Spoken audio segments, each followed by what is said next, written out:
Yakoji enkrato aba uguswa ehwede Jenny ewo Adom TV. Enemy guest your friend Justice Dibaba. Jebre na yendi nkomo. Justice yento aso. Enti se na America no. Me benya din no ni sika no. Ede adofo bebre ba makwem. Eba ho. Kana so de na positive side. Once sanko negative. Yeah. And me brem ho asepa. Okay. Yes. Se na mete de sa na mete. Yeah. But baby a mistake me ye o my brabo ma me mpese obi ebeye yeah say e din ne baaye no e de nipa bebre ba my brabo e bi say emma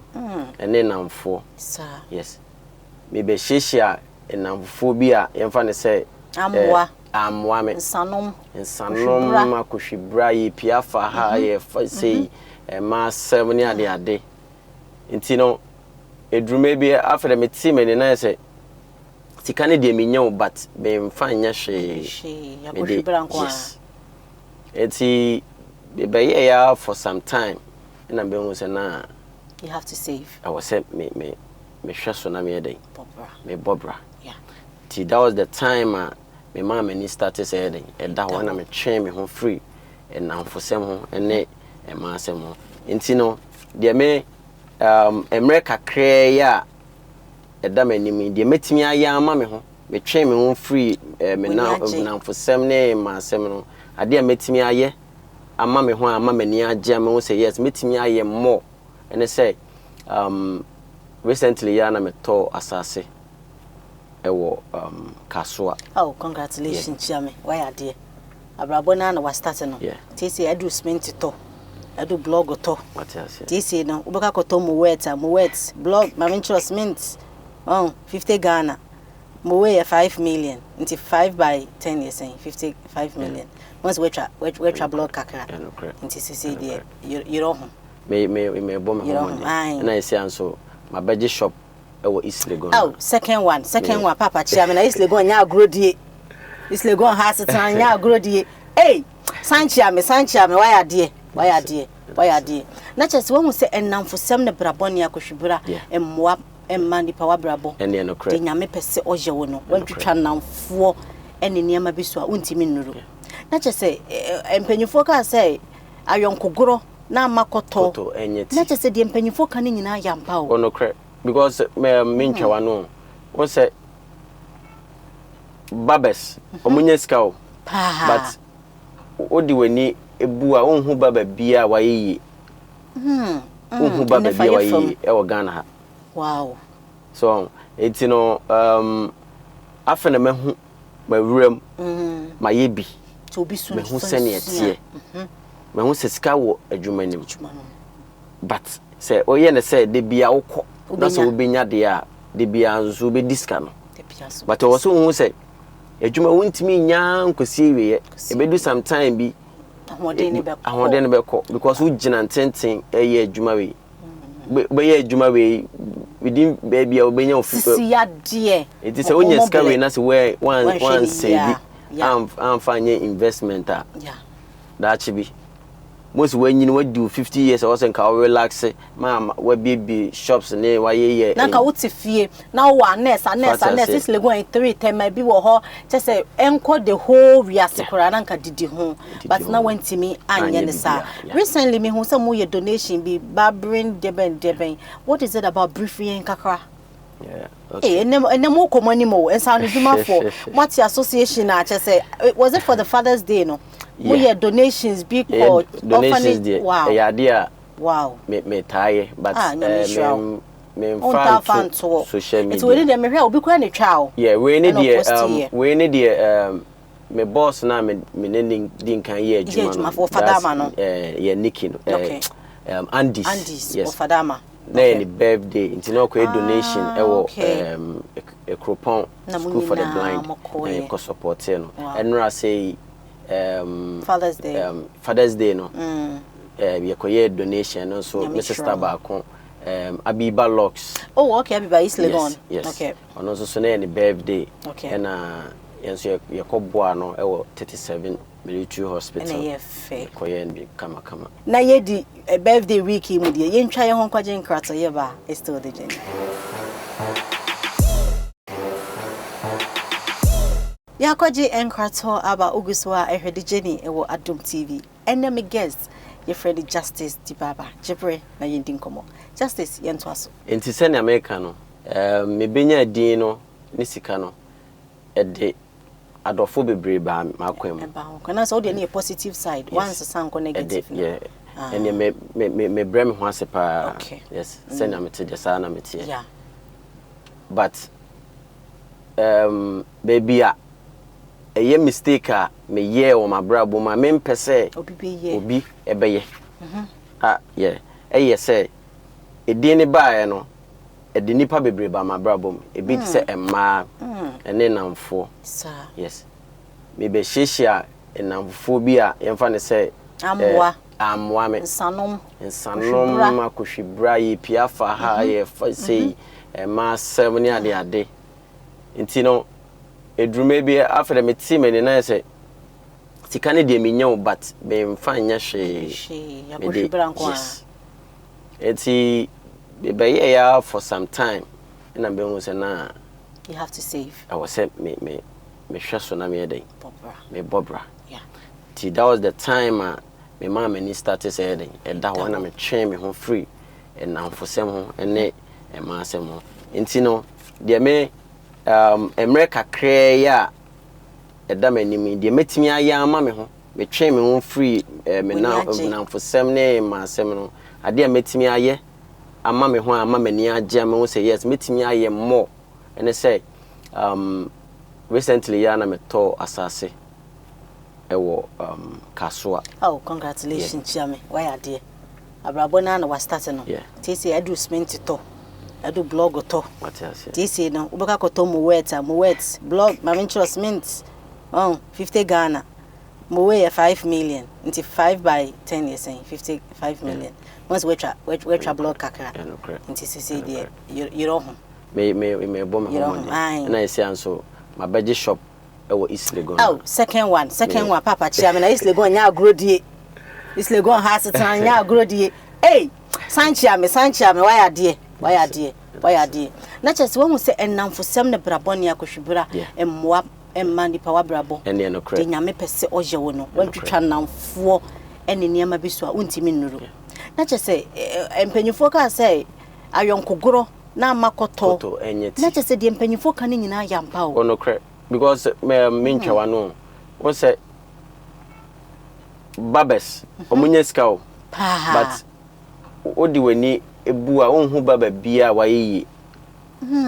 onhu baba bia wayeyi e wo Ghana ha wow so eti no afena mehu mawuram mayebi to bi su mehu sene etie mehu sesika wo adwumanim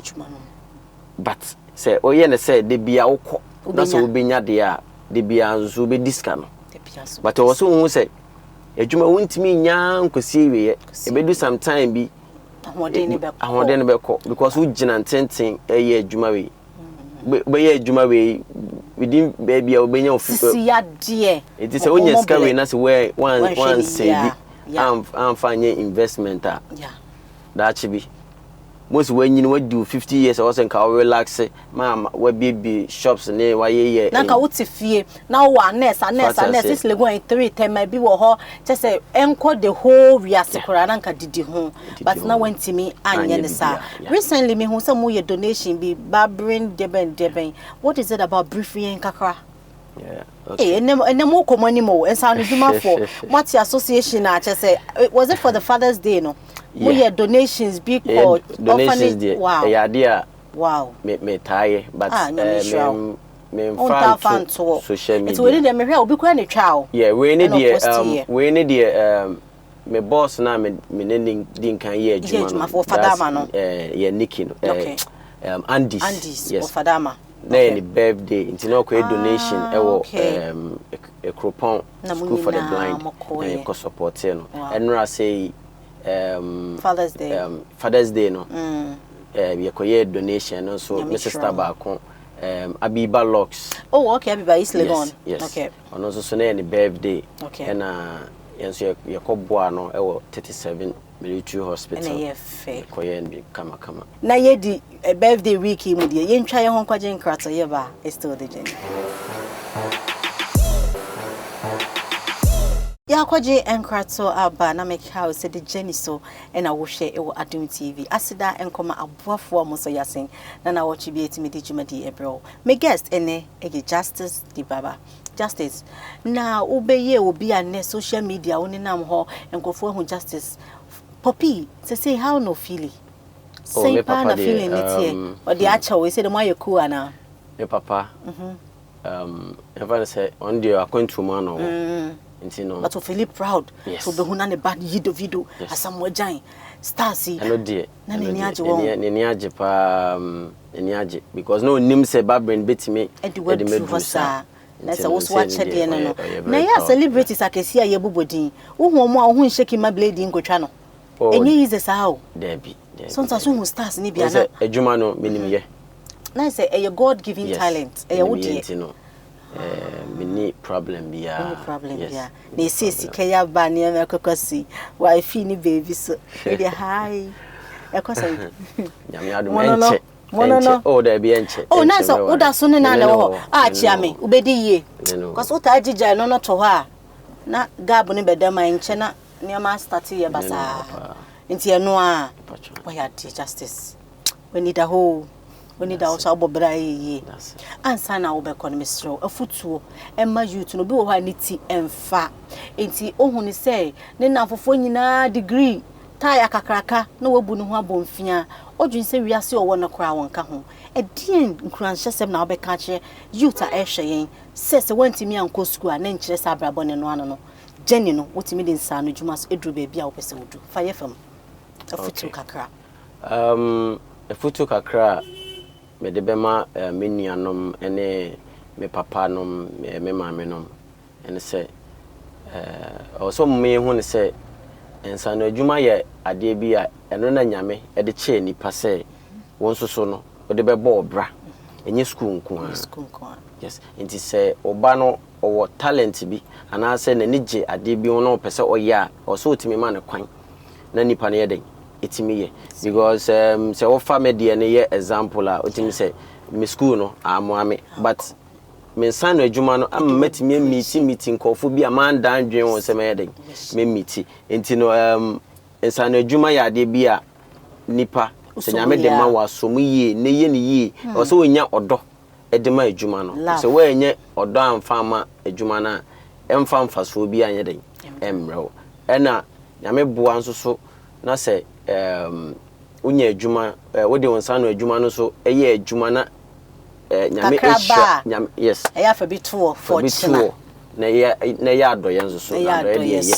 ya dawa se nyame shao pa se wa ba be kan de Jenny hona this week eya wo birthday ya di ne special na season 2 dey ashrunko they were pick and art fe bi wa ha enti yi ba akoma me Justice na ne de se yi be yitire o se ye be ye die yo fa ma me wo berry she na wa de senka wi abetim de ahye wonum radio adru ho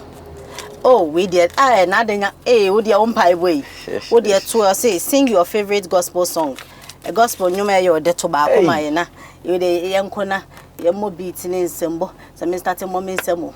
na yenko so de me ko bi a che gospel nti we de wa ni chia asori nyuma o we ya ka rap wa beto to apa so yes asori nyuma yenko ba ko kra ni mitimo Justice na da unkaya so okay gospel musician be na penasem ma master nyum na ya me de o nyum bi o se me jeje akasa me akasa ya akasa ya avanza for majina tu nyinara ayekwa ya da pass ya to safre wa obaye na wo picture fefefe ya benya aye sky best multimedia for na ajedia ma na bibia enye kama na hampers fefefa esisi hoi eye ya boafo na si ye fa emamo it just so to ani a hampers ye wo ho nyina esi fa kofie fa koma madam ya da wase ene ha na brave ma ye di dwumadie esimi am di dwumadie ho chia me bidin e di Abena Ghana me he your Santi's hair. I fade your me makeup, you say beauty makeover. And dear, yeah, me tima bibia, yeah, come na. My beautiful hair is from Ages Dazzle. And that's an your best sign is she, I would the Jenny so. And she can see and come above for some also yes, and I would tribute me the Jenny April, and Adum TV. So Kai say, Ubeshe the Jenny, and YouTube, and Kunames Entertainment. All the previous one, season 1, na ubetimi Ashley or Kunames Entertainment. Now ubetimi sa follow your Instagram. Abena Ghana official and I say the Jenny TV show. Yenshia that's a Adum TV so. Same time, same day. Nyami Insha. The journey, the journey, the journey.